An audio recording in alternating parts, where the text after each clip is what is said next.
Now here to offer her perspective is Representative Susan McLain, a Democrat representing District 29. That includes Forest Grove, Cornelius, and Hillsborough. She also serves as the co-chair on the Joint Transportation Committee and co-chair of the I-5 Interstate Bridge Committee. Representative McLain, thanks so much for being here. Well, thank you. So what's your reaction hearing that the gas tax referendum received enough signatures to qualify for the November ballot?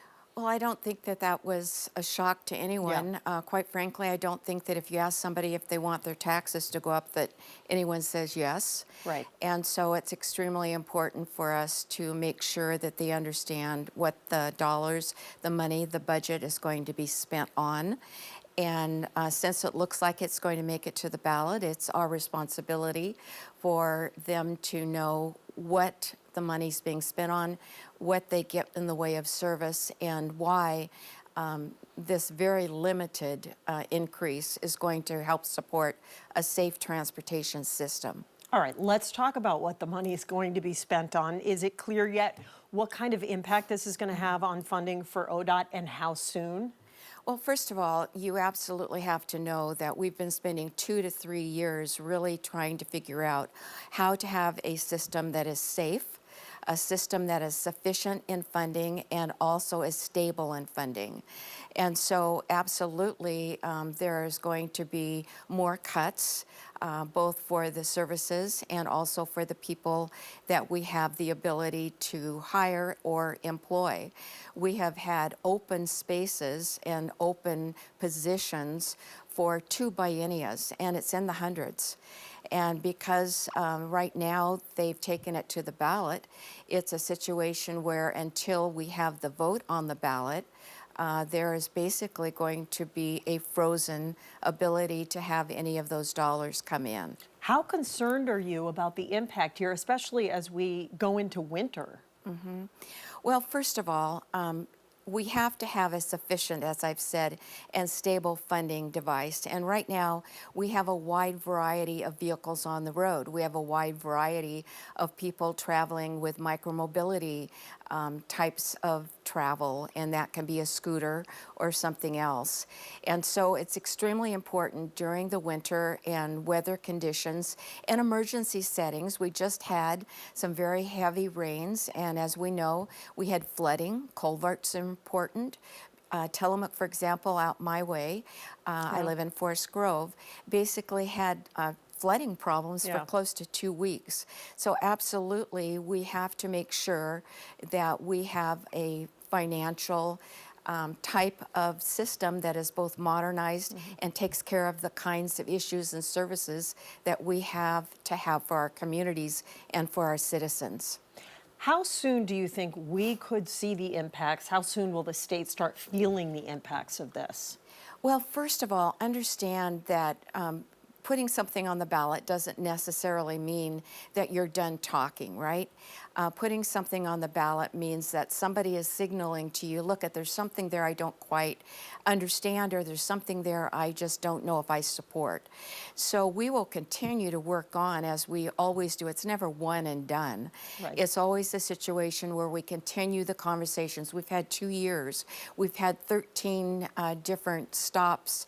We've had millions of folks give us over the last 2 or 3 years their advice and their concern, their priorities, and we will continue working on that. As far as your question, as far as timing, it is a situation where if that bill does not go forward, it's an immediate situation where there will be more layoffs, there will be more open spots that are not filled, and there will not be as many opportunities to be able to provide the services that our communities and our businesses want. And we're talking now, January, We're right? talking now. Because ODOT has been saying to us for years, you know, we call them during winter storms and they say, hey, don't head out because we don't have the resources to clear our freeways. Is it going to be even worse this winter? Well, first of all, understand that over the last 3 bienniums, we've been cutting that agency budget because it was a situation where a lot of folks were saying, you know, try and make them more efficient. We've worked on that for 3 bienniums, and they are more sufficient. We have done all kinds of reports and audits. We've had an efficiency report. They've started changing some of their systems. They've started changing some of the ways that they handle larger projects. And so it's extremely important to understand there's no more to cut. And so, yes, there will be some absolute feelings by the communities, the public, and the businesses that they are going to be shocked that all of a sudden they voted on this ballot measure and it means immediate cuts. What about the projects the Joint Committee on Transportation is working on, like the Interstate Bridge project, for example? What kind of impact does this funding freeze have on that project? Well, I'm going to start by letting you know that instead of having a joint transportation committee, we now have 4 committees that are transportation.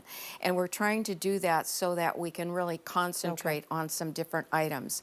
So you're right, I am the co-chair of the bi-state I-5 Bridge Committee, and that committee is continuing to work with the state of Oregon and Washington State, a very good I-5 Bridge team, and we are continuing to have conversation about how and when we're going to be able to go forward with that first step of construction.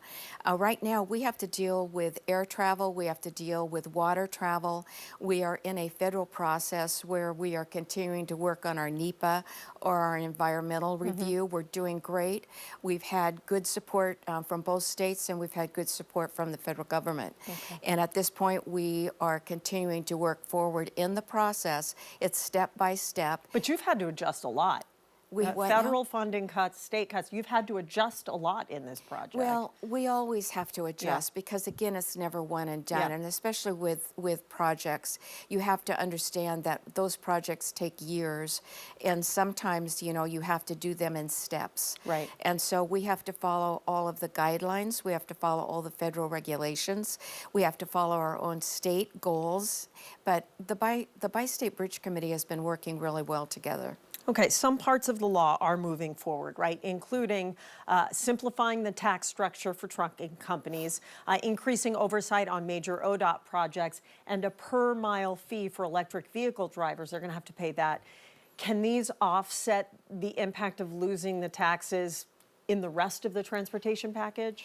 So I really appreciate the fact that you did that summary for the listener, because it's important to understand that there are a wide variety of fees, but everyone doesn't pay all of them. So you've got, for example, fees that pay for transit. You've got fees that actually pay for maintenance and operation, which people care about. You have fees that are going to be acknowledged as part of finishing projects that have already been started.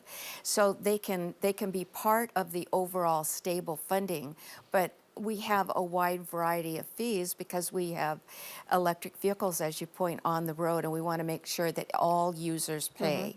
So yes, we are going forward with that bill on those policy issues.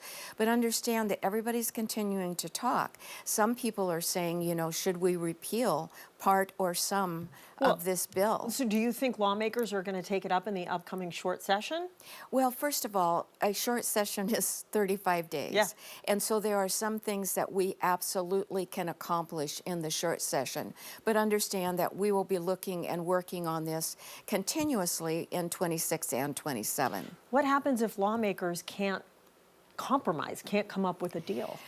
Well, my values are I work with everybody who wants to work. And so we are at the, you know, we're willing to talk to folks. I know that I'm working with the governor's office, we're working with the speaker and the president's office, working with all the members of the different transportation committees. And so I believe it's our responsibility as legislators to make sure that we do go forward with a good review of budget, good review of anything we have in the way of fees or taxes. So we are going to do this. It is not okay to do nothing, and it will cost more money, and it will be not as sufficient, not as safe, and not a stable system.